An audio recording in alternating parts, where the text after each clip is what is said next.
KSJE is supported by the Farmington Civic Center, bringing a full slate of entertainment to Farmington and San Juan County. Johnny Piers and the Muttville Comedy Dog Show, Thursday, April 14th at 7:30 p.m. The Farmington Civic Center, 200 West Arrington in downtown Farmington.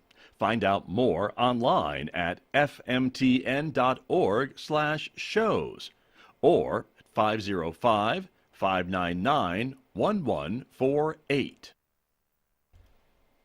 KSJE is supported by San Juan Regional Medical Center, a community-owned and operated hospital. Here for you when you need us. From emergency care to routine checkups and screenings, caregivers are here and ready to provide the safe, high-quality care you need close to home. Online at sanjuanregional.com with the latest health information and resources to help you live life better here.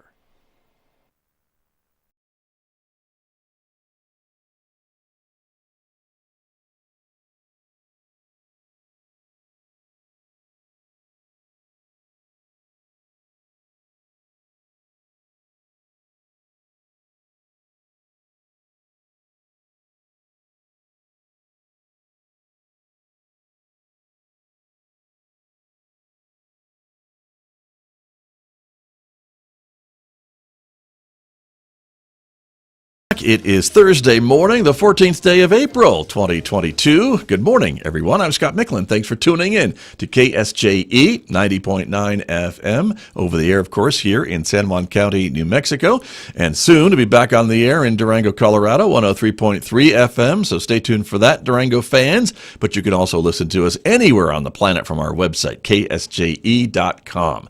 We also welcome our viewers. This is a community-supported visual radio station, of course, so welcome our viewers who are watching us on our KSJE YouTube channel, our Facebook page, and our Twitter account. Coming up this morning, an update on economic development efforts here in San Juan County. Arvin Trujillo is my guest from Four Corners Economic Development. We'll get an update on a lot of projects that are underway and much, much more. That conversation begins in the next few moments right here on KSJE. And then later on this hour, we will check in with New Mexico's new Secretary of Early Childhood Education and Care. She was just in the region earlier this week. Elizabeth Graginski will be talking with me about her listening tour in San Juan County and other parts of New Mexico. Watch for that coming up this morning, 8:45 on Facebook, YouTube, and Twitter, and right here on KSJE Radio. Next hour, of course, Mick Hess is going to take us roving with the arts. This morning, Mick is featuring music from Joseph Haydn, also the composer of Hannes. That's coming up today, 9:06 on KSJE, so stay tuned for that. You can also connect with us on our Instagram page, in addition to Facebook and YouTube and Twitter. And if you're a podcast person, we invite you to subscribe for free to KSJE Podcasts, wherever you listen to podcasts, and find maybe a new program that you haven't heard already. Outside our studios this morning here at San Juan College, it is partly sunny today. At the moment, 30 degrees. Outside our studios, we're on our way, though, to a mostly sunny day, warmer than it has been this week, with a high of 60 degrees in Farmington. Partly cloudy overnight with a bit warmer temperatures as well. Overnight low 37. Tomorrow, mostly sunny, 68 for a high on Friday. It'll be 72 and partly sunny on Saturday and Sunday, and maybe reaching as high as 78 degrees by next Monday and Tuesday as more spring-like weather returns to the region. Well, let me introduce my guest who is back with us this morning, our regular visit every month, Arvin Trujillo, the Executive Director, of course, of Four Corners Economic Development. Good morning. Good to see you. Thanks for coming in. Good morning, Scott. It's good to be here. Yeah, thank you for being here. And a couple updates about some projects that are going on, right? Yeah, we've got a number of things going on right now, but things are happening with the hydrogen economy initiative. We've got some new developments happening with the rail project. We're progressing down that path. And, we got some other things happening and within the county here that I'd like to also just inform businesses and potential employees that would like to be, who are looking for jobs or maybe looking to change jobs. There's an event coming up on May 3rd and 4th. That's right. McGee Park. That's true. We can talk about that as well. So, and there are a lot of jobs available. I keep seeing help wanted signs all over the place, it seems to me, right? And we're no different than anywhere else in the country, right? Exactly. And again, this would be a great opportunity to take a look at what's available, and also for our employers out there, this might be an opportunity for you to come and see what is available here in the county, and there may be some good prospects here. Right. Well, let's talk about hydrogen, because I keep Okay. hearing that a lot. We heard a lot about it during the legislature, but it really didn't go anywhere, at least the legislation that I was following and watching, right? But the Right. governor is still very interested, it seems to me, in this technology and this idea. And so New Mexico has joined with some other states here in the region, and that's kind of where the latest push is coming from for this hydrogen technology and future? That's correct. That's correct. And basically what, people keep asking me, why are we looking at hydrogen? Why is this? It seems a lot more expensive than natural gas and et cetera. But again, the push right now is to look at ways to minimize or possibly eliminate carbon emissions or carbon dioxide emissions. Okay. And so utilizing hydrogen would eliminate these emissions. The question is, how do you then capture carbon dioxide, or how do you begin to eliminate these types of emissions, maybe through different types of generation process like hydrolysis? But again, there's cost involved in it. It's a new way of looking at things. With the move to minimize the amount of carbon dioxide, we're looking at new ways to provide energy to move our industrial areas. And again, looking at solar and wind as possible avenues for that are proven to be not as efficient, because when you start looking at truck haulage and things of that nature, locomotives, etc., you just can't generate the kind of power you need in order to push these vehicles electrically.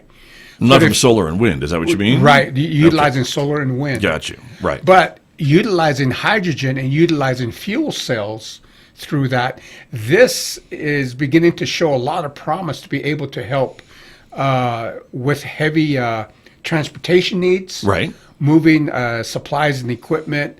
And again, at the end of the day, these trucks and that would be utilizing this would not be emitting carbon dioxide or carbon monoxide. Right. As a result of this, it would be basically water and oxygen that would be coming out as a result of this.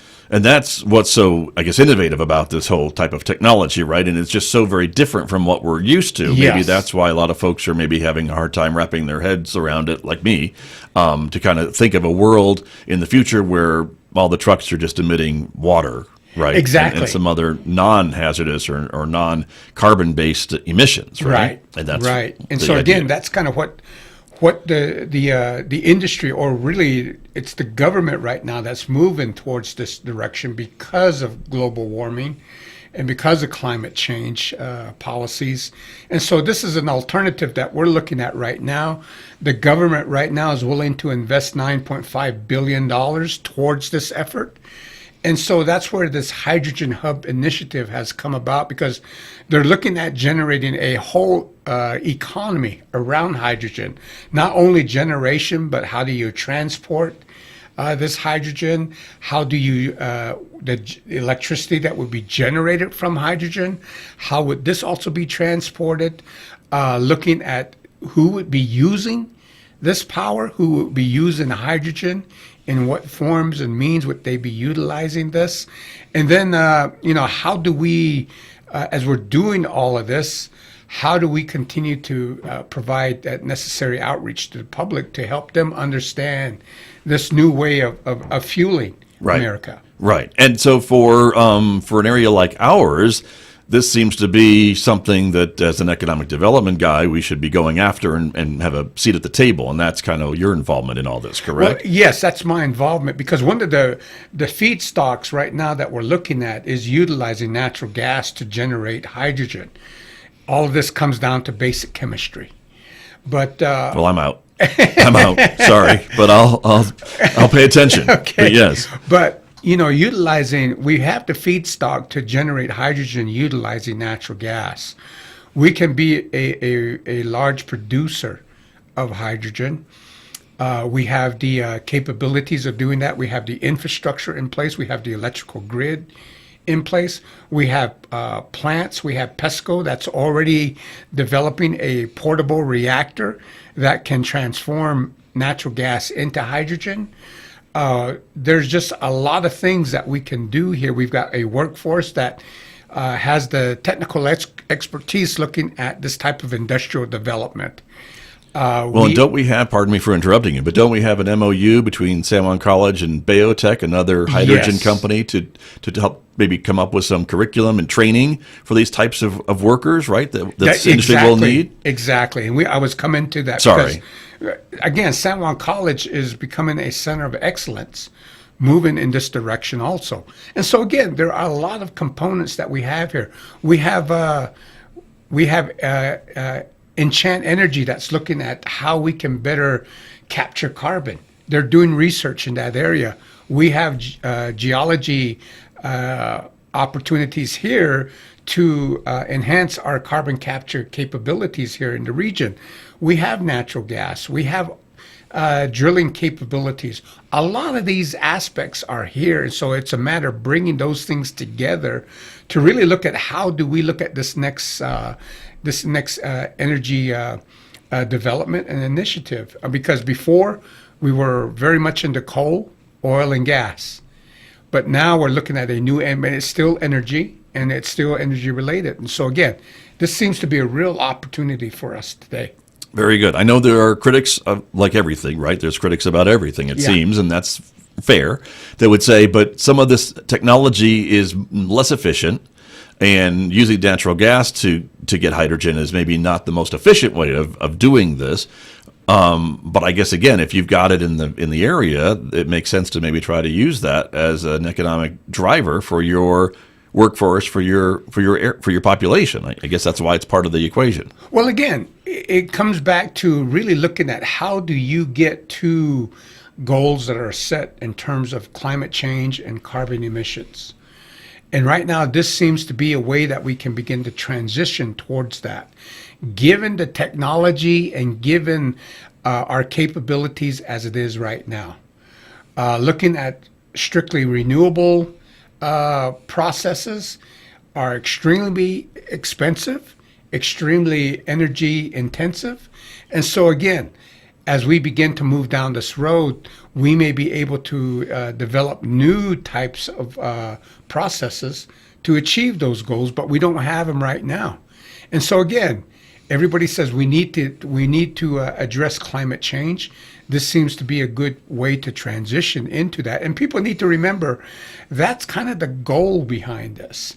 And so again, yes, there are other areas that people scratch their head and say, economically or from a commercial standpoint, it just doesn't make sense given what we do have. But you got to remember the goal is how do we reduce carbon dioxide or carbon emissions? Right. And that I do understand. And that makes a lot of sense to me as well. And at the same time, we have a population that says, I want to have less emissions. I want to be friendlier to the environment, but I don't want to give up my Sunday drives, my commutes, my visiting family members, my ability to travel where I want to go in my vehicle, all those other things, or get my mail order packages within 5 days, things along that line that we rely on this transportation network that is pretty harmful to the environment the way it is now using these carbon-based fuels, whether you're talking about planes, trains, or automobiles. Exactly. And even on our personal use basis, I mean, think about it. In the past, we had hard lines. Now we have cell phones everywhere, which takes energy to utilize. Looking at the studio here, remember in the past, we had analog, we had a much simpler system. We did a lot of our work on typewriters. And so now everything's by word processor, by computer, utilizing those systems, which all require energy. Right. And so our energy uses as an individual have greatly increased from when we were here in the 40s and 50s to today. And so people are not willing to give up those energy requirements. But again, we're looking at as we continue that process, and really that continues to grow as we get more technology developed. That continues to grow, but as that does, how do we also begin to address the environmental concerns that people have? And so again, it's trying to find that middle road as we begin to move through this period of transition. Right. And again, just to be clear, the federal government is putting a massive amount of money behind this new idea, this whole new industry, right? And so that's why they're putting this money available. And so our state wants to be a player in whatever this is going to be. And that's why I guess it's gotten the attention of the governor. And she has announced joining forces with these other Western states, right, to try to create this consortium to try to lobby the federal government to say, you should have some attention here in the West. Right. And again, there is an interstate Western consortium that is comprised of New Mexico, Colorado, Utah, and Wyoming, coming together into what they call a hydrogen hub. We are very much in touch with the technical arm here in the state of New Mexico, known as the Northern Rio Grande Corridor Collective. And that involves all the research universities, UNM, New Mexico State, New Mexico Tech, our two national labs, Sandia, Los Alamos. The University of Texas at El Paso is a part of this because they have more connection to New Mexico than they do Texas, and Navajo Technical University. And so San Juan College is looking to become a part of this effort.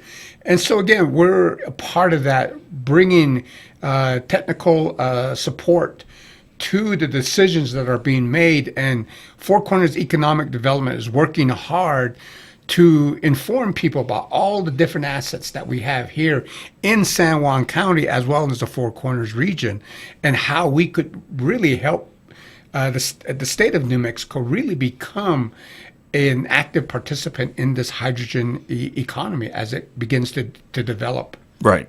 Understood. Well, it's exciting. It's new, and that's, again, why I think folks really need to learn about it. I know Forset has done a bunch of outreach to let folks know, some breakfasts and things like that. I think that's probably going to continue, right? That will continue, as this moves forward, to just bring everyone up to speed on what we know when we know it, and those types of things. So yes, good to hear. Let's get an update on the rail project, Arvin, if you wouldn't mind. I'm really excited about this. We've gotten, as I've indicated before, we got the dollars released to the bill grant, which is $2 million. San Juan County is the fiscal agent for that. We hired a consultant, an engineering firm, HDR Engineering, to come in and help lead that effort. They have a lot of expertise in establishing new rail systems. And so we had our kickoff meeting, and we had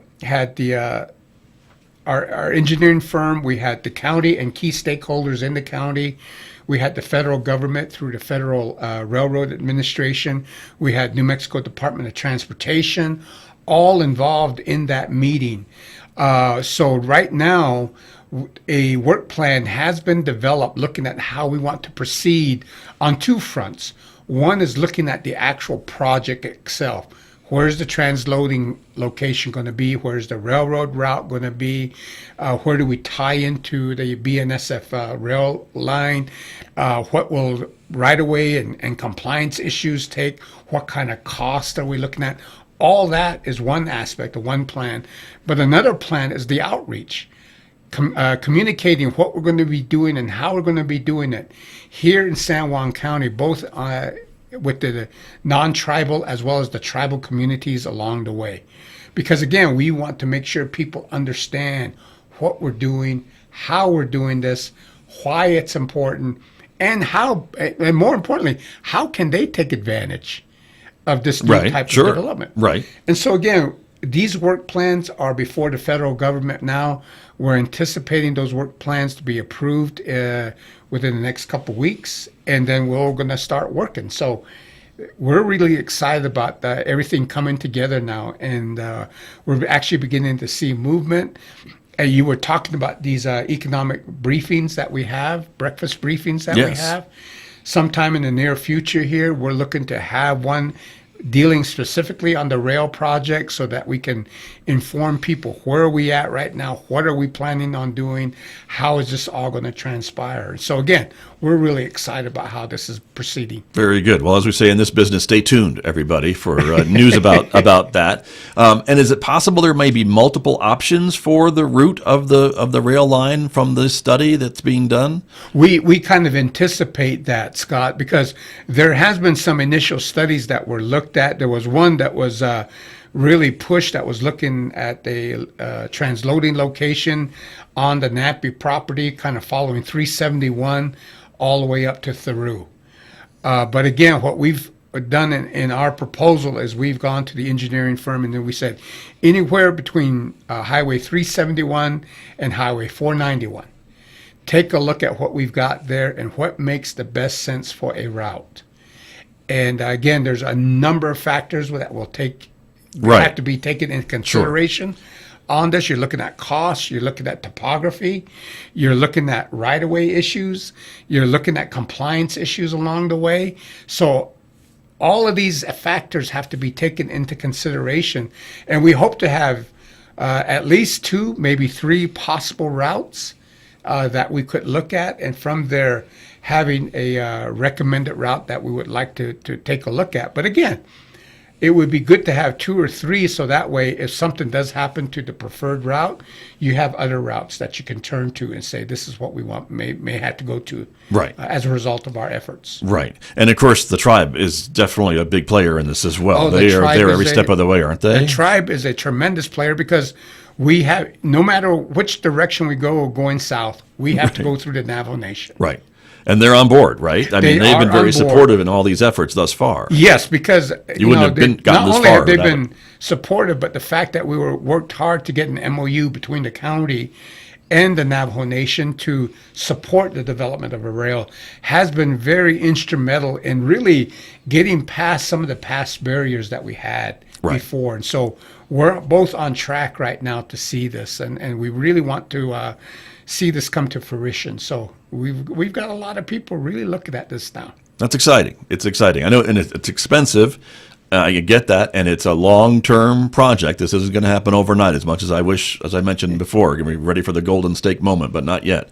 With shovels in the ground, but we're not there yet. Well, again, what I look at here is looking at the economic drivers that we had in the past, which are mainly the power plants.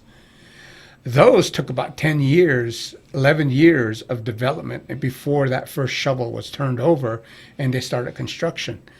And so both were over $3 billion in an investment to build those pieces. And so again, I look at these infrastructure needs in the same fashion. These are going to be tremendous economic drivers. There's a lot of cost involved. But again, we're looking at how we can develop this, do a good job in not only in its development, but saying, here's a good way that we can actually construct this particular piece of infrastructure, and then begin to sell that, because right now the government is looking at ways on enhancing economies across the nation, and especially economies like ours, which have been fairly much coal-reliant. And oil and natural gas reliant. And so they're looking for avenues for communities like us. So I think we're on the right track. Right. I agree. And I hear what you're saying. And this would be a long-term economic driver. I mean, yes. Railroads are around for decades. Exactly. And that's what you're looking at. That's and as I've always said, it doesn't have to be a diesel-powered train. It could be a hydrogen-powered train as we move forward in that project, too. Who knows where the technology will lead us, but if you have the tracks and the route, that's the main that thing. Opens those doors, and then that begins to build these areas. Because again, one question I've always been asked from different people is, why should I be interested in a railroad? Why are you guys working so hard on this? But we're looking at the development of manufacturing, opening up new customer bases across the country and internationally, because that opens the door to Mexico. Right. And so again, we have a lot of small companies here that have supported the power plants, that have supported the mines, and have supported oil and gas. If we can open up these new markets, that gives the opportunity for these companies to retool.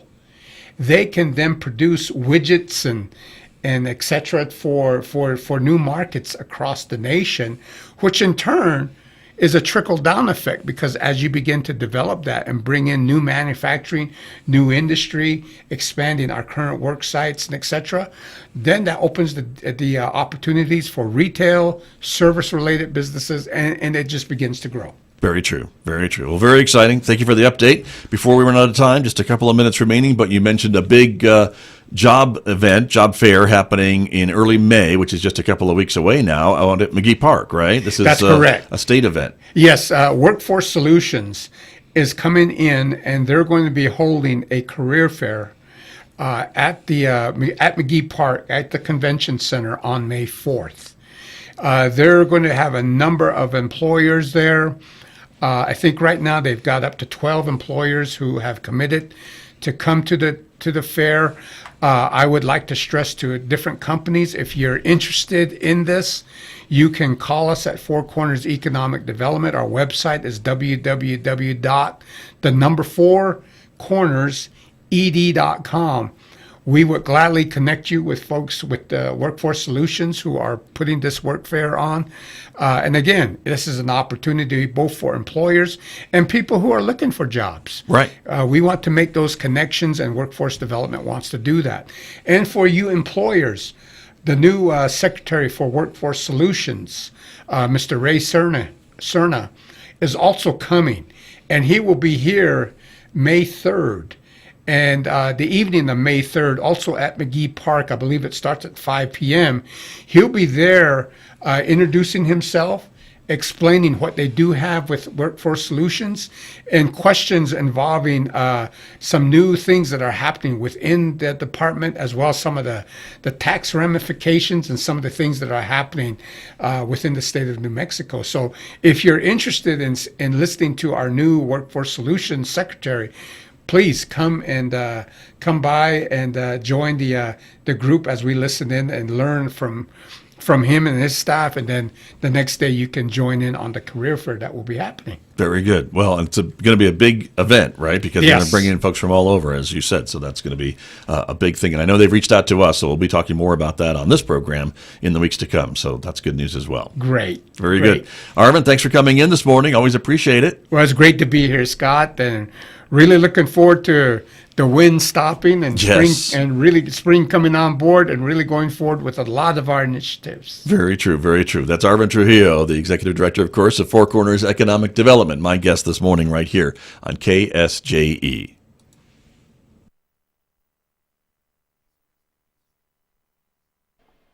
KSJE is supported by the Durango Bluegrass Meltdown, April 17th, 18th, and 19th in Durango, Colorado. The Meltdown features walkable indoor venues with Bruce Molsky and Tony Trischka, Special Consensus, Unspoken Tradition and AJ Lee, and Blue Summit.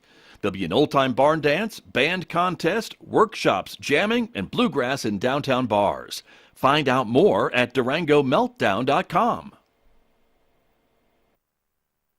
KSJE and San Juan College present the Student Success Coaching Tip of the Week. Week 12, Eliminate Distractions. Studying without distractions is crucial. If you're studying alone, try to find a quiet space or put headphones on to block out noise from your surroundings.